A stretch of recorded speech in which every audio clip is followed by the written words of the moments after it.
po ang lahat. Today is Sunday. Magandang araw po. Magandang umaga. Oras po natin ay 10 a.m. Ayan. Blessed Sunday morning everyone. Kumusta po ang lahat? Sana po okay kayo alright. Welcome back to my YouTube channel. I'm Catherine Cortaga. And I'm proud smart sari-sari store owner here in Cavite mga friends. Kumusta po kayo mga friends, mga kasari? Luzon, Visayas at Mindanao. Sana po okay kayo alright. For today's video mga friends, may share po ko sa inyo tungkol nga po sa mga gusto nga pong magnegosyo. Ayan mga friends, hanggat maaari po, kung gusto nyo nga po magsimula ng negosyo, huwag nyo pong iasa sa inyong mga kamag-anak o sa kamag-anak nyo po. Kung gusto nyo pong magnegosyo, huwag nyo pong iasa ang pagmamanage sa kanila. Kung gusto nyo po talaga magnegosyo na, ay pagbalik nyo lang po sa Pilipinas, saka po kayo magsimula. Mag-start po kayo. Maganda po talaga na kapag ang inyong pong tindahan ay nasa bahay nyo din lang po mga friends. Kasi po ako, dito po sa amin, ayan, ito po, bahay po namin ito. Nasa harap lang po ng tindahan, ng bahay namin itong tindahan. Kaya hindi na po tayo nangungupahan kasi nga po ang pwesto po natin ay nandito lang po sa bahay natin. Yun po yung kagandahan, ang tindahan po natin ay nasa bahay lang po natin. Hindi na po tayo mangungupahan at hindi na po tayo lalabas at lalayo dahil nandito nga lang po tayo sa bahay natin. Yan. Kapag gusto nyo nga po magsimula ng negosyo mga friends, mga kasari, as much as possible na kayo po mismo magsimula ng negosyo. Bakit? Unang-una, dahil ang pera po ay napakahalaga at ang hirap pong kitain ng pera. Kapag maglalabas po kayo ng pera, dapat siguraduhin niyo po sa sarili niyo na kayo po mismo ang maghanap po ng lokasyon. Kung wala po kayong pwesto sa bahay niyo, kayo po maghanap ng lokasyon na pagtatayuan ng business niyo, yung mga gagamitin niyo po sa inyong business, sa mga estante, mga lahat-lahat na po mga friends, kayo po mismo ang mamahala niyan mga friends. Hindi ko po disclaimer mga friends, wala po akong sinisiraan. Ito po ay base rin lang po sa mga napapanood ko din na ibang mga kasari natin na ang kanila pong business ay medyo nalugi dahil nagtiwala po sila sa isang tao, kamag-anak pa nga po nila. At may napanood na rin po ako sa isang kasari-sari store din po natin, may nag-comment po sa kanya. Kaya gusto ko rin po kayo bigyan sana ng advice. I-share po ko sa inyo ng ating pananaw tungkol nga po sa mga ganyan na hanggat maaari po talaga mga friends, kung gusto nyo nga po talaga magsimula ng negosyo ay kayo po mismo. Kung kayo po ay OFW, pag uwi nyo na po dito sa Pilipinas, kayo magsimula. Huwag po kayong umasa sa ibang tao, kahit po yan ay kamag-anak yung mga friends, lalo na po pagdating sa pera. Ayan, siyempre po ang pera po ay masyado pong masyadong tempting. Ayan, para masabihin yung tempting basta, alam niyo na yung mga friends, yung yung pera kasi mga friends, masyado siyang attractive sa mata ng tao. Pag ang tao ay, base lang po yung sa akin karanasan mga friends, kasi kahit di naman po talaga tayo, kahit po talaga sa atin, sa mga sarili natin, kapag ang pera po ay hindi natin pinaghirapan, ang bilis lang po natin yan waldasin or ubusin. Real talk po tayo dito mga friends, totoo naman po yan, na kapag ang pera po ay hindi natin pinaghirapan, ay kahit yan ay kamag-anak pa po natin, hindi po nila ma-appreciate yan kasi hindi po sila nagpakahirap dyan sa pera na yan. Ang hirap na kitain ng pera mga friends sa panahon po ngayon, kaya kailangan maging wais po tayo sa paggamit ng pera. Kaya naman kung gusto nyo nga po magsimula ng negosyo, ay para lumago po ang inyong negosyo, umunlad po ang inyong negosyo, siguraduhin nyo po sa sarili nyo na kayo po mismo ang magsisimula ng negosyo. Huwag niyo po, kung kunyari po pauwi na po kayo ng Pilipinas, tapos ilang buwan na lang pabalik na kayo, ay mga friends, hanggat maaari, pag uwi niyo na lang po ng Pilipinas, saka po kayo magsimula ng negosyo. Kayo po mismo sa sarili niyo ang maghanap nga po ng pwesto, mga gagamitin, mga stante, ref, yan, lahat-lahat mga friends, kayo po ang mag-asikaso niyan mga friends, kasi alam niyo po sa sarili niyo yung mga perang lalabas, alam niyo rin po sa sarili niyo yung mga papasok na income kapag nagsimula na nga po kayo ng negosyo. At sa umpisa lang naman po talaga magastos talaga mga friends. Kung may sa mga wala nga pong pwesto, talaga medyo magastos nga po yan mga friends. Pero may puhunan naman po talaga kayo at sipag at syaga ay talagang unlad po at asenso ang ating negosyo mga friends. Sigurado po yan mga friends. Kaya sa mga OFW po na gusto magsimula ng negosyo, ay ipunin niyo po muna yung pera niyo mga friends, mga kasari. Ay kayo po mismo i-budget nyo na yung para dun sa upa kung may makita po kayong pwesto, tapos pang grocery nyo, mag-budget po kayo ng 20k or 30k muna simula, tapos sa mga soft drinks, ganyan. Yan po mga friends, hindi po yung pati sa mga gagamitin mga friends, mga ref, pwede na po kahit isa lang muna, kasi ako po isa lang naman po talaga ang ating ref.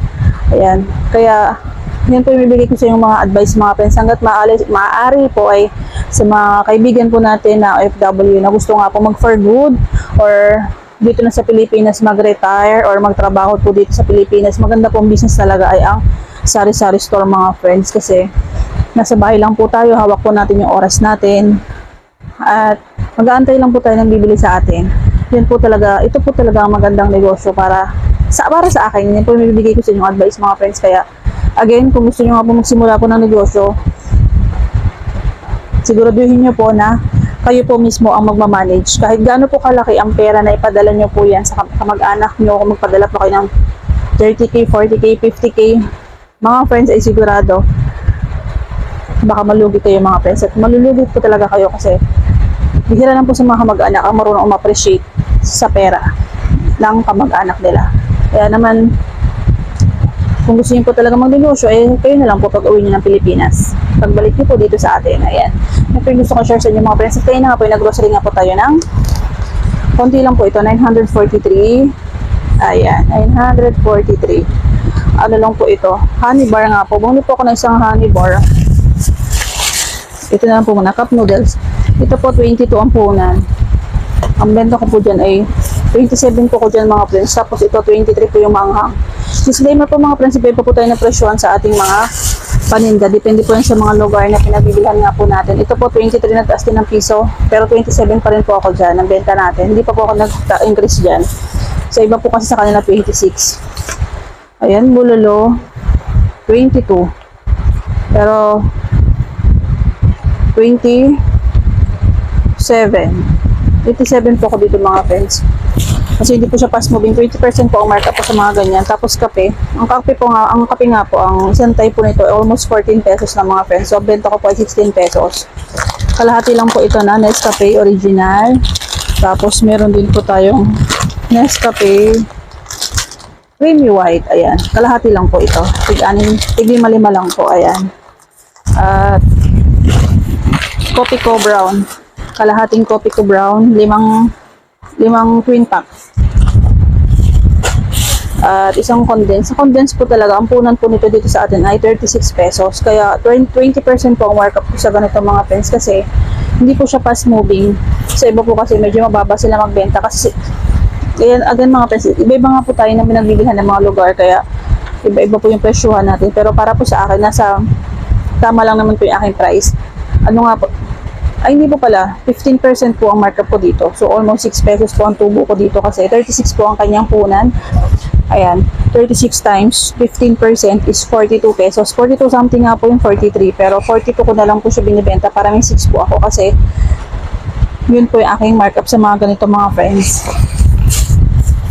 Ito po yung honey natin na malaki. 40 po ang punan dito sa malapit na grocery. Pero doon po sa malaking grocery ay mas mura po ito.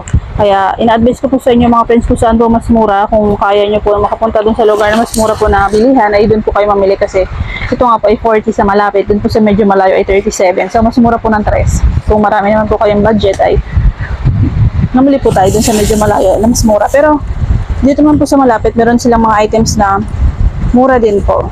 At doon naman po sa malaki, meron din po silang items na medyo mahal. Kaya iba-iba po talaga mga friends. Nabili po ako ng 3 Coco Mama. Kasi isa na lang po yung natitira natin dyan. Ayan, 3. Benta ko po dito ay, magkano benta nyo mga friends? Ako po, 36. Pero gagawin ko na po siyang 37 kasi hindi naman po siya fast moving. 32 po ang kanyang puhunan. No? So, 32. 15% din po.